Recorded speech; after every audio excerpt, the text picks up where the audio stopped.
রাসেল টেডার 2024 সালের 5 মার্চ তারিখটা খেয়াল রাখবো আমরা।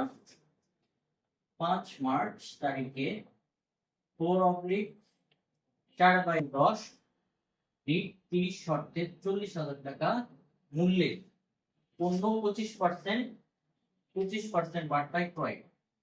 এই তথ্য থেকে আমাদের বের করতে হবে রাসেল টেডার্সে 15 মার্চ তারিখে কত টাকা প্রদান করবে।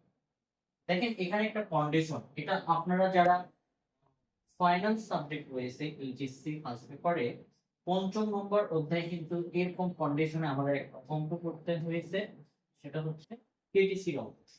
তো সেই আলোকে এই অঙ্কটাও আমাদের মোটামুটি অ্যাকাউন্টিং এ দিয়ে দিয়েছে এমসিকিউ হিসেবে। এখন উপায় নেই, এখন কি করব, ফাইন্যান্সের বিষয়টা অ্যাকাউন্টিং এর মধ্যে দিয়ে দিয়েছে।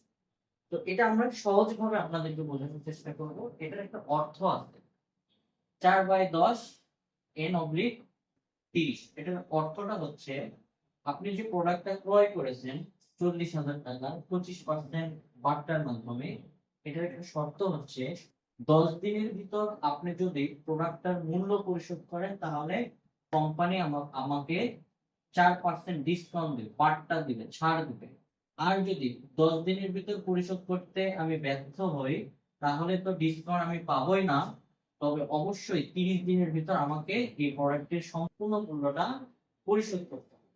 তাহলে আমাদের শর্তটা কি, যদি আমি 10 দিনের ভিতর পরিশোধ করি তাহলে ডিসকাউন্ট আমি পাবো, তাছাড়া কিন্তু ডিসকাউন্ট আমার জন্য নয়।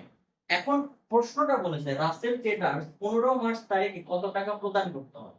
দেখেন অঙ্কটা শুরু হয়েছে আমাদের 5 মার্চ, তাহলে 10 দিন হওয়ার জন্য আমাদের কতদিন সময় লাগবে, 15 তারিখের মধ্যে দিলে কিন্তু আমি ডিসকাউন্টটা পাচ্ছি।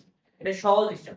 কন্ডিশন ছিল 10 দিনের ভিতর দিলে 4% আমি বাড়তে পাবো। তো দেখা যাচ্ছে 15 তারিখে আমাদের বিলটা দেওয়া হয়েছে। তাহলে কি রাসেল টেডার্স কি কত টাকা দিতে হবে, সম্পূর্ণ টাকা পরিশোধ করতে হবে না ডিসকাউন্ট পাবো? অবশ্যই ডিসকাউন্ট পাবো। কিভাবে আমি আপনাদের বুঝে। তো এখানে প্রথমে আমরা লিখব যে ক্রয় মূল্য, আসলে ক্রয় মূল্যটা কত সেটা আগে আপনাকে বের করতে হবে। ধরেন 40,000 টাকার প্রোডাক্ট, আমি কত পার্সেন্ট বার্তা পেয়েছি, 25%। তাহলে প্রথমে আগে এই 25% ঝামেলাটা শেষ করে দেয়। তাহলে 40,000-এর 25% করলে কত হয়, 10,000 টাকা হয়। মূলত আমি 10,000 টাকা কি ক্রয় করার সময় আমি ছাড় পেয়েছি। তাহলে মূলত আমাকে পরিশোধ করতে হবে 30,000 টাকা। এখন এই 30,000 টাকার কন্ডিশন এটা 4/10 n/30। তাহলে এই 30,000 টাকা প্রোডাক্টের মূল্য। এখন আমি 5 তারিখে ক্রয় করার পরে 15 তারিখে পরিশোধ করছি, তাহলে অবশ্যই কি আমি বার্তাটা পাবো। তাহলে কতটুকু বার্তা পাবো, এখন এই 30,000 থেকে আপনি এই যে 4% আমাকে বার্তা দেওয়া হবে,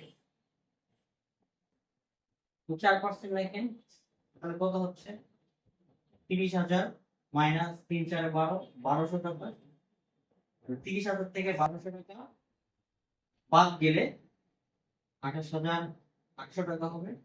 তো শিক্ষার্থী বন্ধুরা আমরা কিন্তু এখানে রেজাল্ট একটা দেখতে পাচ্ছি 1 নম্বরে 28,800 টাকা অলরেডি কিন্তু দেওয়া হয়েছে। তো এইভাবে আমাদের ফিনান্সের বিষয়গুলো অনেক সময় অ্যাকাউন্টিং এর মধ্যে দিয়ে দেয়। তো আপনি যদি কৌশলী হন তাহলে কিন্তু যেখান থেকে প্রশ্ন আসুক না কেন আপনি কিন্তু সেগুলো আনসার করতে পারবেন। তো আজকের ভিডিওটা আপনাদের কেমন লেগেছে অবশ্যই লাইক কমেন্ট শেয়ারের মাধ্যমে আপনাদের মূল্যবান মতামত আমাদেরকে জানাবেন। পরবর্তী ক্লাসের ভিডিও দেখার জন্য আমন্ত্রণ জানিয়ে আজকের ক্লাসটা এখানেই শেষ করছি। এই উদ্দীপকে আরেকটা অঙ্ক আছে যেটা আমরা আগামী ক্লাসে আপনাদেরকে দেখানোর চেষ্টা করব। তো আমাদের ফেসবুক পেজকে অবশ্যই ফলো দিয়ে রাখবেন এবং ইউটিউব চ্যানেলকে সাবস্ক্রাইব করে আমাদের পাশেই থাকুন। মেধা আপনার বিকশিত করার দায়িত্ব আমাদের। আল্লাহ হাফেজ।